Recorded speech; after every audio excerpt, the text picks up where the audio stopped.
بسم اللہ الرحمن الرحیم۔ لائف لائٹ میں خوش آمدید۔ یہ بہت پرانے زمانے کی بات ہے۔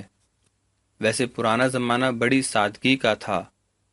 بادشاہ بھی بھیس بدل کر عام انسانوں کی طرح گھومتے پھرتے نظر آتے تھے تاکہ اپنی رعایا کے حالات سے باخبر رہ سکیں۔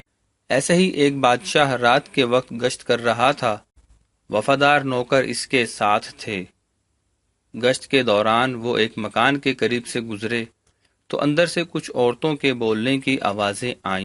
جس طرح آواز سنائی دے رہی تھی اسی طرح مکان کی جھریوں اور روشن دانوں سے چراغ کی روشنی چھن چھن کر باہر آ رہی تھی۔ بادشاہ نے کان لگا کر ان کی باتیں سنی۔ ایک عورت بولی، وہ گیا۔ دوسری نے کہا، نہیں، اگر وہ ہوتا تو نہ جاتا۔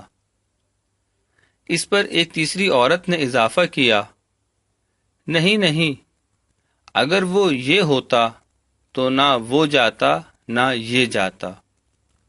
بادشاہ یہ محمل باتیں سن کر فکر مند ہوا اور سوچنے لگا کہ یہ تینوں عورتیں بہت چالاک معلوم ہوتی ہیں اور ممکن ہے میرے دشمنوں سے ساز باز کر لیں اور کل کو میرے تخت و تاج کے لیے خطرہ بن جائیں۔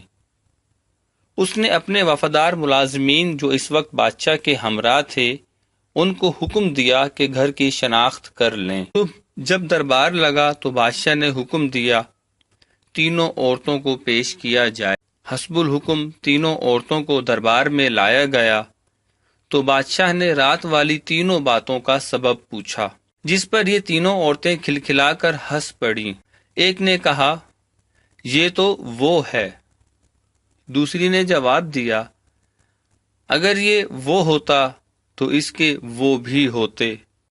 تیسری نے بڑے اعتماد کے ساتھ رائے دی، یہ ضروری نہیں ہے کیونکہ وہ کسی کے ہوتے ہیں اور کسی کے نہیں ہوتے۔ بادشاہ جو پہلے ہی غصے سے بھرا بیٹھا تھا آگ بگولا ہو گیا۔ میان سے تلوار نکالتے ہوئے اس نے کہا، تم تینوں کو اب میں اپنے ہاتھ سے قتل کروں گا۔ ان میں سے ایک عورت نے جرأت کی اور بادشاہ سے یوں مخاطب ہوئی، بادشاہ سلامت، ہم تینوں بے قصور ہیں، ہمیں کوئی سزا نہ دیں۔ غربت کا وقت کاٹنا بڑا دشوار ہوتا ہے۔ کل رات ہم تینوں جب دیا جلا کر بیٹھی ہوئی تھیں تو ہمارا مقصد خوش گپیوں سے ایک دوسرے کا دکھ درد بانٹنا تھا۔ غم بیان کر دینے سے بد نصیبی کا احساس کم ہو جاتا ہے۔ بندہ بندے کا دارو ہے۔ دیے کی روشنی سے ہماری یہ چھوٹی سی محفل آباد تھی۔ دیا بجھنے لگا تو ہم میں سے ایک نے کہا، وہ گیا، یعنی دیا گل ہو گیا۔ دوسری نے یہ دیکھتے ہوئے کہ لو چھوٹی ہو گئی ہے جواب دیا کہ اگر لو ہوتی تو دیا گل نہ ہوتا۔ اس پر تیسری نے کہا تھا کہ نہیں، یہ بات نہیں ہے، اگر تیل ہوتا تو نہ لو ختم ہوتی اور نہ دیا گل ہوتا۔ بادشاہ کا غصہ ابھی باقی تھا۔ اس نے تینوں عورتوں سے دربار میں کہا بلند کرنے کی گستاخی کی وضاحت چاہی۔ عورتوں نے جواباً عرض کیا، حضور، جان کی امان ملے تو اس کی وضاحت کی جسارت کر سکتی ہیں۔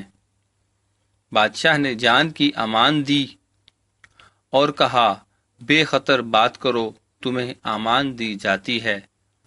عورتوں نے جواب دیا، بادشاہ سلامت، ہمارے ہنسنے کی وجہ یہ تھی کہ ہم معمولی ذہن کی عورتیں بھی آپس کی گفتگو کو آسانی سے جان لیتی ہیں، مگر اتنی بڑی سلطنت کے بادشاہ ہونے کے باوجود یہ باتیں آپ کی سمجھ میں نہ آئیں۔ چنانچہ ہم میں سے ایک نے کہا، یہ بیل ہے۔ دوسری نے کہا، اگر یہ بیل ہوتا تو اس کے 2 سینگ ہوتے۔ تیسری نے خیال ظاہر کیا کہ بعض بیل بے سینگ کے بھی ہوتے ہیں۔ بادشاہ نے تینوں عورتوں کے سادہ اور ذہانت پر مبنی جوابات سن کر انہیں معاف کر دیا۔ بعض اوقات انسان کسی سوچ میں گم ہوتا ہے اور جو کچھ سن رہا ہوتا ہے یا دیکھ رہا ہوتا ہے تو اپنی سوچ کے تناظر میں پرکھ رہا ہوتا ہے۔